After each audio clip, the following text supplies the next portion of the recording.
만약에 여러분이 자신이 저지르지도 않은 죄로 인해 14년 2개월이라는 시간 동안 자유를 박탈당한 채 교도소에 갇혀있게 된다면 과연 어떤 기분이 들까요? 2001년 9월 11일 이슬람 근본주의 세력인 오사마 빌라덴과 그가 이끄는 무장조직 알카에다의 뉴욕 세계무역센터 테러 이후 미국 안에서는 테러를 일으킨 오사마 빌라덴과 알카에다에 대한 무제한 응징을 요구하는 목소리가 제어 불가능할 정도로 커지게 되었고, 당시 대통령이었던 조지 W 부시는 테러 발생으로부터 1개월 후 아프가니스탄 공습을 시작하여 탈레반 정권을 완전히 축출하였으며, 이후 2003년 이라크 전쟁 개전과 후세인 정권 붕괴, 2006년 사담 후세인의 처형으로까지 이어지며 9.11 테러와 그로 인해 발생한 전쟁들은 미국과 중동은 물론 전 세계 사람들에게 씻을 수 없는 상처를 남기게 되었습니다. 그리고 미국이 테러를 응징하는 과정에서 벌을 받아 마땅한 테러리스트들 뿐만 아닌 테러의 주모자들과 접촉했다거나 정황상 의심스럽다는 이유로 납치되듯 체포되어 오랜 시간 동안 제대로 된 재판도 받지 못하고 갇혀 있어야만 했던 사람들도 생겨나게 되었는데요. 바로 오늘 소개해드릴 영화인 모리타니안의 주인공 모하메드 오울드 슬라이도 그런 사람들 중 한 명이었습니다.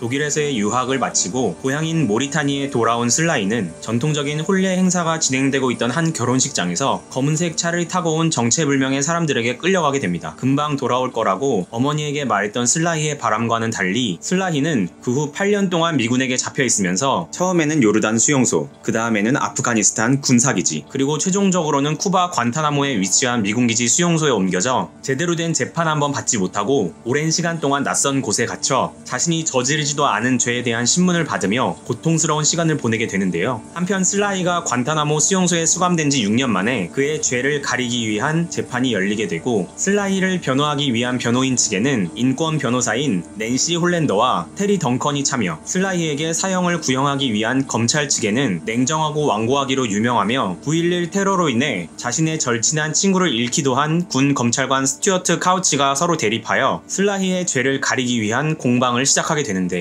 국가 기밀이라는 명목 하에 변호인 측과 검찰 측 모두 사건에 대한 제대로 된 정보를 제공받지 못하는 상황 속에서 과연 슬라이의 재판은 어떤 결말을 맞이하게 될까요?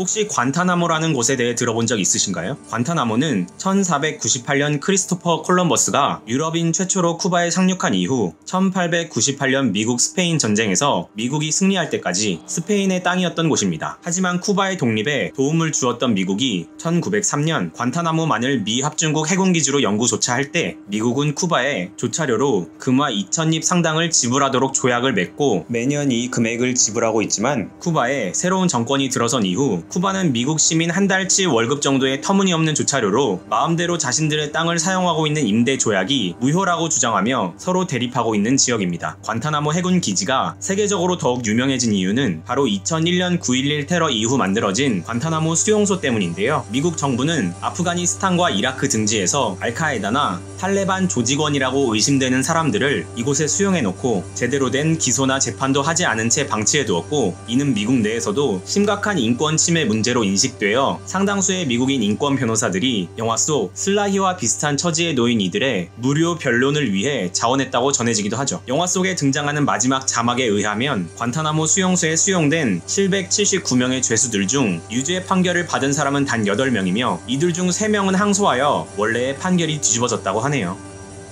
영화 모리타니안에 등장하는 인물들은 실화를 바탕으로 하고 있는 만큼 디테일하고 입체적인 캐릭터 묘사가 기억에 남았는데요. 먼저 이야기의 주인공인 슬라이 캐릭터는 시종일관 유머러스한 모습을 유지하며 그가 처해 있는 고통스러운 상황 속에서도 웃음을 잃지 않으려 노력하는 모습에 더욱 마음이 아파왔던 것 같습니다. 검은 차를 타고 온 사람들이 자신을 끌고 갈 때도 슬라이는 걱정하는 어머니를 위해 윙크를 날렸고, 그를 신문하기 위해 찾아온 미국 정보부 사람들에게도, 그를 변호하기 위해 찾아온 낸시와 테리에게도 재미있는 농담을 먼저 날리며 재치있는 모습들을 보여주었죠. 그리고 이런 캐릭터 묘사는 영화의 마지막 부분, 실제의 모하메드 울드 슬라이가 등장하는 장면들과 겹치며 더 큰 울림으로 다가오기도 했는데요. 밥 딜런의 음악을 흥얼거리며 아이처럼 좋아하던 영화 속 그의 마지막 모습은 오래도록 기억에 남을 것 같네요. 배역을 연기한 타히르 라힘은 프랑스 국적을 가진 알제리계 배우로 모리타니안의 슬라히 역을 통해 제78회 골든글로브 시상식에서 드라마 부분 남우주연상 후보에 오르기도 했다고 했다고 합니다. 슬라히를 변호하기 위해 S는 인권 변호사로 등장하는 낸시 홀랜더 캐릭터는 테러리스트를 변호한다는 것에 대한 주변의 곱지 않은 시선 속에서도 꿋꿋하게 자신의 신념을 잃지 않고 자기 자신과 마땅히 누려야 할 헌법의 권리를 가지고 있는 모든 사람들을 위해 애쓰며 숭고하다고까지 말할 수 있는 모습을 보여주는데요. 하지만 그런 높은 뜻을 가지고 있으면서도 처음 면회에서 자기 어머니의 전화번호를 알려주며 어머니에게 뭔가 좋은 말을 해주라는 슬라히의 행동을 의심하는 등 현실적이고 인간적인 모습도 보여주며 캐릭터의 입체적인 모습이 잘 구현되었다는 인상을 받았습니다. 다만 한 가지 아쉬운 점이 있다면 낸시가 수많은 사람들의 질타를 받으면서까지 인권 변호사로서 실제 추악한 범죄를 저질렀을지도 모르는 범죄자들의 인권을 위해 노력하는 개인적인 동기 같은 것이 영화 속에 조금이나마 표현되었으면 어땠을까 하는 부분이었습니다. 낸시와 대립하여 슬라히에게 사형을 구형하기 위해 노력하는 군 검찰관 역할의 스튜어트 카우치에게는 9.11 테러로 인해 절친한 친구를 잃었다는 개인적인 동기가 주어졌기 때문에 더욱 그런 생각이 들었는지도 모르겠습니다. 배역을 맡아 연기한 배우 조디 포스터는 우리에게 택시 드라이버, 양들의 침묵, 패닉룸 등의 영화로 너무나 익숙한 배우인데요. 모리타니안의 낸시 역을 통해 제78회 골든글로브 시상식에서 미나리의 윤여정 배우와 경쟁하기도 했습니다. 결국 수상의 영예는 아쉽게도 조디 포스터에게 돌아가게 되었지만요. 마지막으로 슬라히에게 사형을 구형하기 위해 애쓰는 군 검찰관 캐릭터인 스튜어트 카우치는 9.11 테러를 통해 절친한 친구였던 브루스를 잃으며 테러에 대한 개인적인 감정을 가지고 있었기 때문에 결정적으로 슬라히 재판의 군 검찰 측으로 참여하게 되었는데요. 교회에서 만난 브루스의 아내에게 사건을 제대로 해결하겠다는 다짐을 하는 등 초반에는 슬라히에게 사형을 구형하기 위해 수단과 방법을 가리지 않을 듯한 분위기를 형성하기도 하지만 정부가 슬라히 재판에 관한 제대로 된 정보를 제공하지 않자 점차 사건에 대한 의구심을 품게 되고 결국 끊임없는 변호사와 검찰 측의 요구에 의해 공개된 기밀 정보들에서 군 당국이 슬라히의 자백을 받기 위해 비인간적인 고문들을 자행한 사실이 밝혀진 이후 스튜어트 카우치는 과감하게 사건에서 손을 떼고 관타나모에서 벌어진 부끄러운 일련의 사건들에 대한 양심 선언을 하며 입체적인 캐릭터의 모습을 보여줍니다. 배역을 맡은 배우 베네딕트 컴버배치는 우리에게는 영국 드라마 셜록의 셜록 역으로 가장 잘 알려진 배우인데요. 슬라히가 관타나모 수용소에서의 경험을 바탕으로 출간한 책 관타나모 다이어리를 원작으로 한 시나리오 초안이 완성될 때까지만 해도 프로듀서의 역할에 충실했던 베네딕트 컴버배치는 실존 인물이자 복잡한 내면을 가지고 있는 캐릭터인 스튜어트 카우치 역할을 직접 연기하고 싶다는 욕심이 생겼고 결국 배역을 맡아 영화에 참여하게 되었다고 합니다.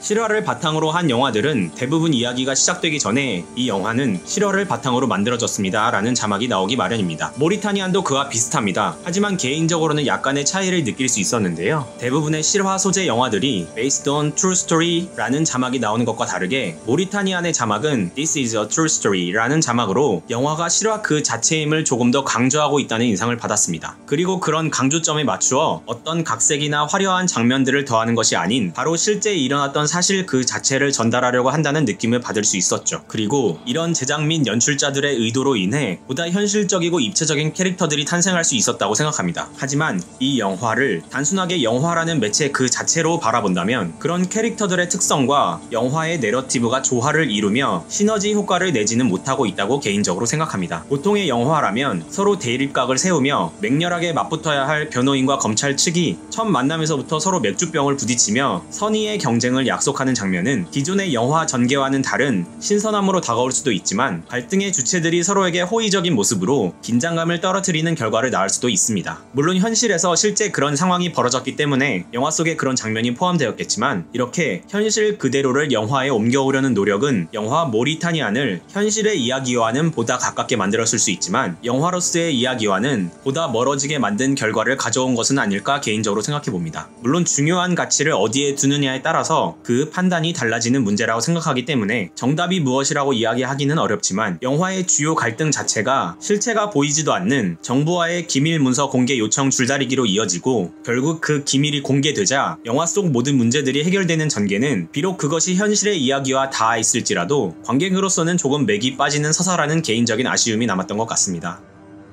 자유를 잃는다는 것은 인간에게 그 무엇보다도 고통스러운 형벌일 것입니다. 더구나 죄를 짓지도 않은 무고한 사람이 누명을 쓴 채 14년 2개월이라는 시간 동안 낯선 타국에 고립된 채 혼자 갇혀있게 된다면 그 절망과 답답함을 말로 설명하기는 어렵겠죠. 영화 모리타니아는 모든 인간이 평등하게 누려야 할 권리와 그 권리를 수호하기 위해 노력했던 사람들의 이야기를 사실적으로 그려내며 보는 이로 하여금 자신이 현재 누리고 있는 자유가 얼마나 소중한 것인지 다시 한번 느끼게 하는 영화였다고 개인적으로 생각합니다. 영화를 보신 여러분들은 어떻게 생각하셨나요? 댓글을 통해 소통할 수 있으면 좋겠고요. 영상이 유익하셨다면 구독과 좋아요, 알림 설정 부탁드립니다. 이상 범블러였습니다. 감사합니다.